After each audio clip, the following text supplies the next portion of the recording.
Samajwadi party ने प्रयागपुर में गुरुवार को अपनी ताकत का जबरदस्त प्रदर्शन करते हुए भाजपा सरकार के खिलाफ बिगुल फूंक दिया है। जहां पर सपा कार्यालय में हुई इस महत्वपूर्ण बैठक में विधानसभा प्रभारी राजेश चंद्र, पूर्व विधायक मुकेश श्रीवास्तव, सपा जिलाध्यक्ष सहित भारी संख्या में कार्यकर्ता व पदाधिकारी मौजूद रहे। माहौल ऐसा था मानो 2027 का चुनाव आज ही हो रहा हो। बैठक के बाद मीडिया से बात करते हुए राजेश चंद्रा ने भाजपा पर सीधा हमला बोला है। उन्होंने कहा कि जनता अब डबल इंजन सरकार के झूठ स्कीमों और खोखले वादों में थक चुकी है। भाजपा का चेहरा बेनकाब हो चुका है। 2027 में उत्तर प्रदेश के सपा की पूर्ण बहुमत वाली सरकार बनेगी। ये सिर्फ अपना नहीं, जनता का फैसला है। उन्होंने कार्यकर्ताओं को बूथ स्तर पर सजग और सक्रिय रहने का आह्वान करते हुए कहा कि अब लड़ाई मैदान में उतरने की है और समाजवादी हर मोर्चे पर तैयार है। पूर्व विधायक मुकेश श्रीवास्तव ने जैसे भाजपा को स्थानीय विधायक की कलाई की खोल दी है। उन्होंने कसते हुए कहा कि जनता अब जान चुकी है कि विधानसभा ने क्षेत्र का नहीं बल्कि अपना विकास किया है। चहेते ठेकेदारों के बल्ले बल्ले है और नशे के कारोबार लिप्त हैं। प्रयागपुर में अपराध और भ्रष्टाचार का गठबंधन खुलकर खेला जा रहा है। मुकेश श्रीवास्तव यही नहीं रुके। उन्होंने नगर पंचायत अध्यक्ष को फर्जी तरीके से बर्खास्त करने की साजिश का खुलासा करते हुए कहा कि सरकार ने विकास रोकने की साजिश रची है, लेकिन न्यायपालिका ने दूध का दूध और पानी का पानी कर दिया है। अब सच आखिर सामने आ ही गया है। जब से हमारी सरकार गई, वो हमारे पूर्व मंत्री यासर साहब पंडित सिंह जो हमारे बीच में, उनकी देन है। यहाँ पर मंडी परिषद की स्थापना और बड़ी संख्या में माननीय मुकेश श्रीवास्तव जी, जबकि कि कांग्रेस से विधायक थे, लेकिन आपने पैरवी करके राष्ट्रीय अध्यक्ष माननीय अखिलेश यादव जी से यहाँ विकास का काम कराया। वो सारा का सारा विकास कार्य रुक गया है। ये सरकार केवल सांप्रदायिक सौहार्द को बिगाड़ करके ध्रुवीकरण के आधार पर काम कर रही है।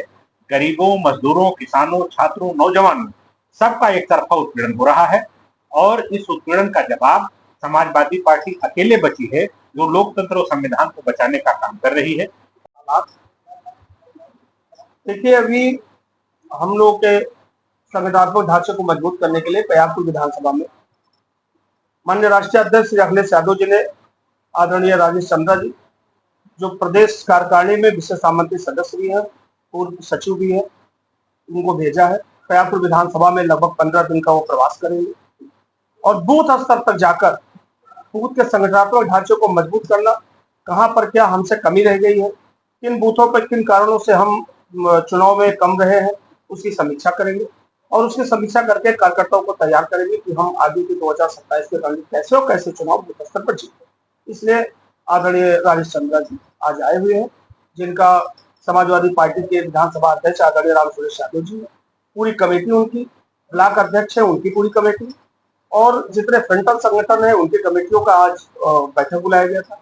सभी लोग इस कार्य यहाँ पर आए और सभी ने एक स्वर से आदरणीय राजेश चंद्रा जी को आश्वस्त दिलाया, पार्टी संगठन को आश्वस्त दिलाया है कि आपका जो आदेश निर्देश होगा हम स्वीकार करता हूँ, उस तरीके से।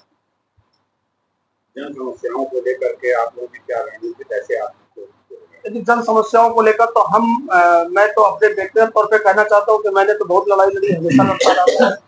और आप देख लें, जब 2012 से 17 तक मैं विधायक रहा, उसमें समाजवादी पार्टी की सरकार रही। आज प्रयागपुर में मैं विशेष कहना चाहूंगा, अगर आज प्रयागपुर में गल्ला मंडी है तो समाजवादी पार्टी दे, अगर आज यहाँ पे तहसील है, बिजली घर है, फायर स्टेशन है, नगर पंचायत है, तो समाजवादी पार्टी।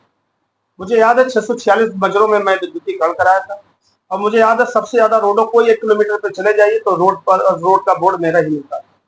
विकास का मैंने काम किया। इसके अलावा मैंने हमेशा से एक गांव में चले जाइए, छोटा बच्चा अगर अपना नाम भी नहीं जानता होगा, लेकिन वो मुकेश श्रीवास्तव जरूर कहता है। मैं गाँव में जाता हूँ, मेरा उंगली पकड़ के कहता है, कहते हैं मुकेश मेरे हमारे घर चलो। तो असली लोकतंत्र जानते नहीं विधायक है क्या, कहते हैं मुकेश घर चलो। लोकतंत्र मैंने लोकतंत्र का स्थापना पूरे विधानसभा करने का काम किया है और जन समस्याएं तो इतनी ज्यादा है, जब से 2017 से 22 और 22 के बाद यहाँ पे विधानसभा में सिर्फ और सिर्फ विकास यहाँ के विधायक जी का हुआ है। मैं पिछली बार हमने प्रेस बंधु को भी यही कहा था कि ये कहीं विकास हुआ है कि विधायक जी ने अपने पेट्रोल पंप पर पेट्रोल पंप, कॉलेज पर कॉलेज, जमीनों पर जमीनों, प्लाट का प्लाट, उनका यही धंधा रहा। उन्होंने खुद का विकास किया और मैंने किसी नहीं जानता किसी का विकास किया। हाँ, उनके साथ कुछ चंद लोग जिनको आप देखेंगे तो सब लोग जानते होंगे, केवल सिर्फ और सिर्फ ठेकेदार के रूप में उनके साथ रहते हैं। जनता कैसे क्या है तो 2027 में जनता बताएगी। आपके द्वारा नशे पर आवाज उठाई गई थी, अभी नशा मुक्त नहीं हो पाया। मैंने आवाज किया, मैं तो पूरा प्रेस कॉन्फ्रेंस किया था, साबित कर दिया था। मैंने तो वीडियो क्लिप भी दी थी कि वीडियो क्लिप में साफ साफ कह रहा है, विधायक यहाँ के वर्तमान विधायक पे आरोप लगा रहा है, यहाँ के उस पे वो कह रहा है कि उनके संरक्षण में फल फूल रहा है। भाई नशे के कारोबार को बढ़ावा किसने दिया, आखिर वो कैसे हुआ? वो भी हमको जो क्लिप दी गई थी, सही है या गलत मैं नहीं जानता, लेकिन प्रेस बंधु ने ही मुझे दी, और जिसने भी दी थी वो क्लिप तो बिल्कुल क्लियर कट है। उस क्लिप की तो प्रशासन ने संज्ञान नहीं लिया, उसका संज्ञान लेकर प्रशासन उसे जांच करानी चाहिए। और यही नहीं, हजारों क्लिप है, आने दीजिए, नजदीक चुनाव आता जाएगा, विधायक जी की जो करते थे उसके तो क्लिप पर क्लिप आपको देते चला जाएगा, थोड़ा और नजदीक आ जाए तो आपको। आपने बताया कि प्रशासन इसमें जो है मुस्तैदी नहीं दिखाई है, तो क्या प्रशासन उनके कहे तो चौंक नहीं गया? मैं ये कुछ नहीं कहना है, मैं इतना कहना चाहता हूं कि जब वो वीडियो क्लिप अगर किसी प्रेस बंधु ने मुझे दी तो इस क्षेत्र की है, और इस क्षेत्र में अगर ये ऐसा घटना हो रहा है, अगर हुआ है तो इसको प्रशासन को जरूर संज्ञान लेना चाहिए कि ऐसा कहाँ हुआ, कौन सा प्रशासन, कोई पार्टी भाजपा हो गई। तो जो भाजपा और डबल इंजन की दगाबाजी का व्यवहार है, जब अपना काम निकाल लेती उसको छोड़ देती। इस हकीकत को और अन्य जो जमीन से लेकर के देश विदेश के बारे में जो झूठ पर झूठ बोलते चले जा रहे हैं, उस झूठ का पर्दाफाश करने के लिए और इनके और जितने तिकड़म चुनाव के समय के हैं, उन सबको मद्देनजर रखते हुए हम अपने कार्यकर्ताओं के बीच में ये निर्देश लेके आए हैं कि सब का चुपचाप रहा बलवाना, सारी ताकत आप में।